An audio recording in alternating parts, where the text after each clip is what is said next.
Hello dear students, welcome back to your maths class. How are you all? I hope you all are well and also completing your homework regularly. So students, in our previous video, we have started the exercise 3.1 and in this exercise we have completed its first 3 questions.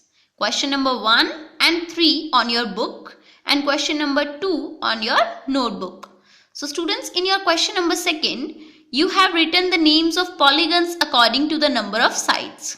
For example, if a polygon have 7 sides, then its name will be heptagon. If it have 10 sides, then it will name decagon. So I hope you also learn these names. So on the basis of question number 2, we will solve the question number 4. So let's start. How many diagonals does each of the following have? Students, आपको इस question में पूछा गया है कि जो following आपको जैसे फॉर एग्जांपल दिया हुआ है अ कन्वेक्स क्वाड्रिलेटरल, कि एक कन्वेक्स क्वाड्रिलेटरल के अंदर कितने डायगोनल्स होंगे, हाउ मेनी डायगोनल्स. सो आपको number of diagonals find out करना है. अगर हम हर बार एक कन्वेक्स क्वाड्रिलेटरल ड्रॉ करेंगे और फिर उसके अंदर हम डायगोनल्स बना के देखेंगे तो ये तो बहुत टाइम कंज्यूमिंग होगा और उसमें एक्यूरेसी भी नहीं होती. सो इसके लिए हमारे पास एक बहुत ही सिंपल सा फॉर्मूला है जिससे हम easily number of diagonals calculate कर सकते हैं. So number of diagonals is equal to n into n minus 3 by 2. So students, here n, what is n?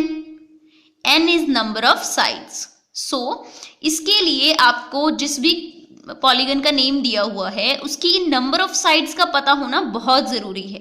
For example आपको क्वाड्रिलेटरल गिवन है, तो अगर आपको क्वाड्रिलेटरल की नंबर ऑफ साइड्स ही नहीं पता होंगी तो आगे आप इसको सॉल्व कैसे कर पाओगे. तो इसके लिए आपको ये नेम्स लर्न होने बहुत जरूरी है कि अगर क्वाड्रिलेटरल है तो उसके अंदर नंबर ऑफ साइड्स होती हैं 4. सो अ कन्वेक्स क्वाड्रिलेटरल के आपको number of diagonals find out करने से, तो नंबर ऑफ साइड्स 4. तो अब आप ये जो 4 वैल्यू है n की उसे इस फॉर्मूले में पुट कर देंगे. So number of diagonals is equal to 4 into 4 minus 3 by 2. जहां जहां पे n है वहां पे हम 4 पुट करेंगे. So students 4 minus 3 1 and 1 into 4 4. So 4 divided by 2 क्या आ जाएगा आपका 2. That means the number of diagonals in a convex quadrilateral is 2. So if we have to calculate number of diagonals in a regular octagon, octagon में कितने होंगे students? Octagon में सबसे पहले आपको ये पता होना चाहिए नंबर ऑफ साइड्स कितनी होती हैं. ऑक्टागन की नंबर ऑफ साइड्स 8. सो आपकी n की वैल्यू है 8. जहां पे भी n है वहां आप पुट करेंगे students 8. So 8 into 8 minus 3 divided by 2 and 8 minus 3 कितने होते हैं 5. सो 5 into 8 that is 40 and 40 divided by 2 which is 20. So 20 is the number of diagonals in a regular octagon. Is that clear students? So by using the same formula you will calculate the number of diagonals in a regular pentagon and a triangle. Okay, so calculate these. Then our next question is define regular polygon. कि regular polygon क्या होता है.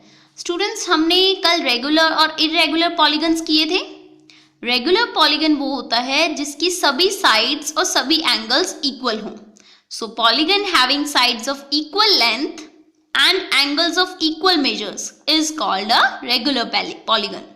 कि किसी भी polygon की अगर सारी साइड्स इक्वल लेंथ की हैं और सभी एंगल्स के मेजर्स सेम हैं देन उस पॉलीगन को हम बोलते हैं रेगुलर पॉलीगन.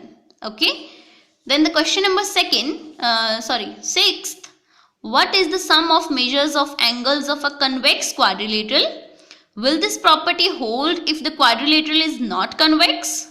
कि convex quadrilateral के सभी angles का sum कितना होता है, angle sum. and क्या अगर वो quadrilateral convex ना हो तब भी ये property उस पर apply रहेगी या नहीं रहेगी. Make a non-convex quadrilateral and try. तो इसके लिए हमें नॉन कॉन्वेक्स क्वाड्रिलेटरल का डायग्राम भी ड्रॉ करना है और उस पर ये ट्राई करना है. So students, there is another formula to calculate the angle sum. अगर हमें किसी भी पॉलीगन का एंगल सम फाइंड आउट करना हो तो उसके लिए फॉर्मूला होता है n-2 इंटू 180 डिग्री, कि n-2 को 180 से मल्टीप्लाई कर दो, आपको उस पॉलीगन के एंगल सम पता लग जाएंगे कि इंटरनल जितने भी एंगल्स हैं उनका टोटल सम कितना होगा। सो यहाँ पे बात हो रही है क्वाड्रिलेटरल की।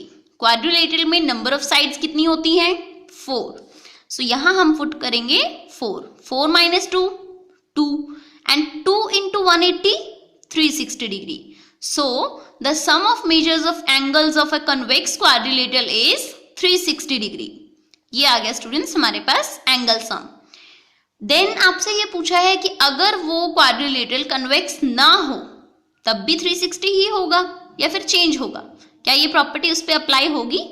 यस ऑफ कोर्स, क्योंकि है तो वो क्वाड्रिलेटरल ना, क्योंकि चाहे कन्वेक्स हो चाहे नॉन कन्वेक्स हो रहेगा तो quadrilateral. That means number of sides तो उसमें सेम रहेंगी ना, नंबर ऑफ साइड्स तो 4 ही पुट करेंगे, तो उसका आंसर भी क्या आएगा? 360।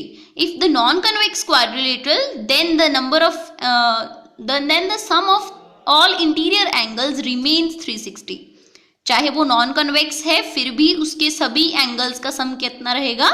360 ही रहेगा। हम इसको डायग्राम्स के थ्रू एक्सप्लेन करते हैं। फॉर एग्जाम्पल ये हमने कनकेव पॉलीगन बनाया जिसमें कनकेव ये क्या है? क्वाड्रिलेटरल, क्योंकि इसकी 4 साइड्स हैं। सो इन 2 कनकेव और कन्वेक्स क्वाड्रिलेटरल्स के अंदर हमारे पास स्टूडेंट्स कुछ एंगल्स ले रखे हैं हमने, जैसे ये है 260 डिग्री, ये 20 और ये 50 और ये 30, ये हमने मेजरमेंट के अकॉर्डिंग लिए हैं। सो अगर हम इन चारों का सम करते हैं, चारों को ऐड करते हैं, तब आंसर कितना आएगा? 360 degree. But on the other hand if we add all the interior angles of a convex quadrilateral then it also equal to 360. That means चाहे क्वाड्रिलेटरल कैसा भी हो, चाहे कनकेव हो चाहे कन्वेक्स हो, उसका एंगल सम 360 ही रहेगा, क्योंकि उसकी नंबर ऑफ साइड्स तो 4 है ना, 1 2 3 4, इसमें भी 4 है और इसमें 1 2 3 4, इसमें भी 4 है। सो n की जगह पे तो हम 4 ही पुट करेंगे, तो आंसर 360 ही आएगा, चाहे वो कन्वेक्स हो चाहे नॉन कन्वेक्स हो। So in the next question that is 7th, examine the table. Students आपके सामने एक टेबल गिवन है, उसको अच्छे से आपने ऑब्जर्व करना है कि इसमें क्या गिवन है, कैसे गिवन है। देखिए फर्स्ट फिगर ट्रायंगल, ट्रायंगल में साइड्स कितनी है? 3। देन एंगल सम कितना है? 180। ट्रायंगल के तीनों एंगल्स का सम कितना होता है? 180। देन द नेक्स्ट, इसमें ये कौन सा फिगर है स्टूडेंट्स? क्वाड्रिलेटरल। साइड्स कितनी है? 4। बट इसका एंगल सम देखिए कैसे निकाला हुआ है, 2 इंटू 180 डिग्री। ये 2 कहां से आया? 4 माइनस 2 किया तब 2 आया। बट 4 माइनस 2 क्यों किया? क्योंकि 4 क्या था? Number of sides. Then next में देखते हैं हम 1 2 3 4 5 साइड्स है, दैट मीन्स ये क्या है? Pentagon. Number of sides 5। Then 3 into 180, angle sum 3 into 180 कैसे आया? अगर हमने 5 माइनस 2 किया, 5 माइनस 2 करने पे आया, लेकिन 5 में से ही 2 माइनस क्यों किए हैं? क्योंकि 5 क्या है? n। सो n माइनस 2 इंटू 180 कर रहे हैं हम बार बार। इसमें भी n माइनस 2 इंटू 180 किया था, इसमें भी n माइनस 2 इंटू 180 कर रहे हैं एंगल सम निकालने के लिए। नेक्स्ट और ट्राई कर लेते हैं 1 2 3 4 5 6, इसमें नंबर ऑफ साइड्स कितनी है? 6। सो यहाँ पे जो एंगल सम निकाला हुआ है क्या वो इसी फॉर्मूले से है? n, क्योंकि n क्या है? 6।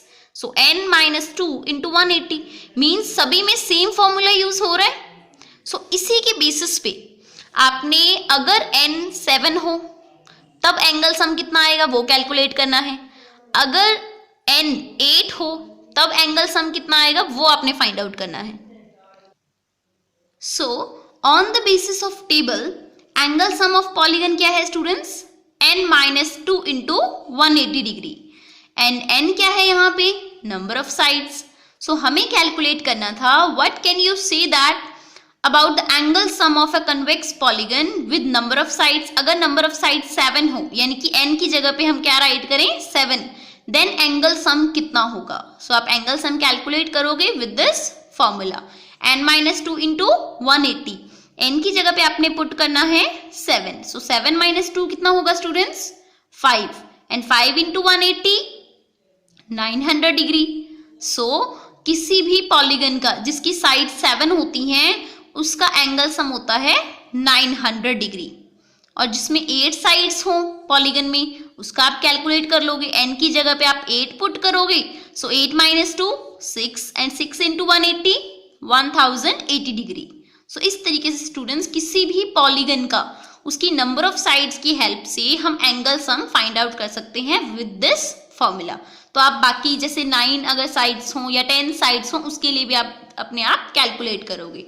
Okay, so complete first 7 questions of exercise 3.1.